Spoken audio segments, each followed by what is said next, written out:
oyanga polele, oyanga polele, oh polele. Il était comment?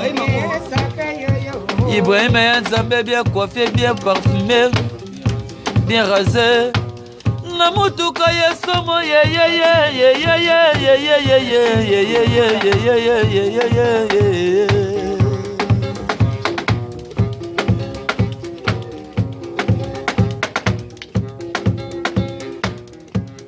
Moya kotele Président Ibrahim Bana bambudi fudia Makemi bilai bilai la wanga maka Matala wanga babalia Makame koya kankela bilai pesi solo Bana bambudi fudia Mama yeye Mama wawa Mama yeye Mama wawa Mawa Nasa Moya kotele Président Ibrahim Lamki afonte La conjoncture entoilée Mamala mama Charlotte ye Pesa tango ye Nzambe Ibrahim alata Tani tungi temwe Manala nebalanda ye Pesa tango ye Nzambe na nyoso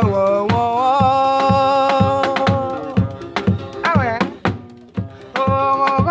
Ibrahim ya Nzambe na nyoso Hata komo kile koroba yotara bango pamba Makasi sena mosala koyo kende liboso Na ideologia lengate na papa wemba Keto yangolo, inzope yangolo Sora kipete mbetu na jibete na souverain Fali ipupa nerka di kabrio yo Bako yebisayo Elize chama na Monique chama Bate mwe banga bara ye bio Ibrahim ya Nzambe la nyoso Motema mama Charlotte Pijanga wa tembo na leli Papa na forêt Brisi nanga Gelare parolier Bobo japonais Loma yoshi amba moto Loma rose Loma bilamba ebele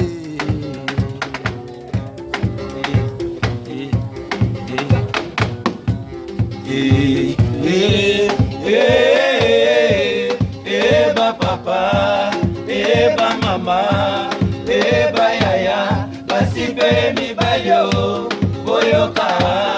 Il est au Congo encouragé au nom de Ibrahim, Président Ibrahim, l'homme qui affronte la conjoncture actuelle.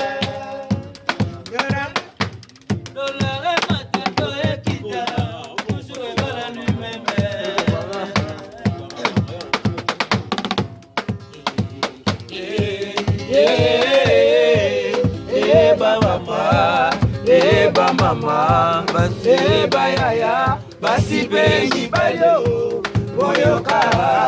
Il est au Congo encouragé au nom de Ibrahim, Président Ibrahim, l'homme qui affronte la conjoncture actuelle.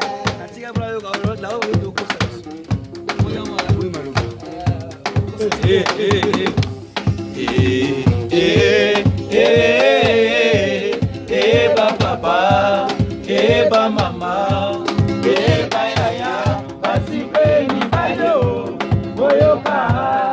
Il y a au Congo encouragé au nom de Ibrahim, Président Ibrahim, l'homme qui affronte la conjoncture actuelle.